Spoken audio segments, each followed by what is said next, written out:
Live in living color, it's Chester's Reviews. And now, here's Chester! Welcome to my review of Episode 3 of Marvel's Wandavision. In this episode, we of course move from the black and white of the 50s and 60s to the now in living color era of the 1970s. Again here, the costumes and sets are perfectly evocative of the era, like the sort of production designs you'd see on the Brady Bunch or the Partridge Family.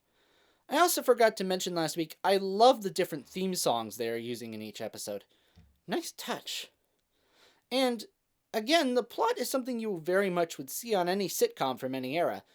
Personally, this sort of giving birth trope is one of my least favorite to see on a said sitcoms.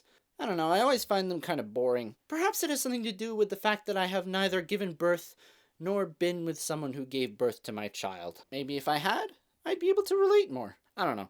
But all that is a rabbit trail that doesn't really matter here, as the trope was more successful for me, being a parody of said trope. As always, the main cast gave excellent performances, particularly Paul Bettany here as Vision, I thought. Watching his uncomfortableness with the sped-up pregnancy was rather, entertaining. The humor here in general was more prevalent than in previous episodes, mostly stemming, of course, from the twists related to the bizarre circumstances surrounding this usually normal occurrence. I thought they utilized that sort of thing well here. For instance, it's a common trope for a doctor to be called to a childbirth or some other emergency just before a vacation, but perhaps not quite as normal to be literally flown there so quickly.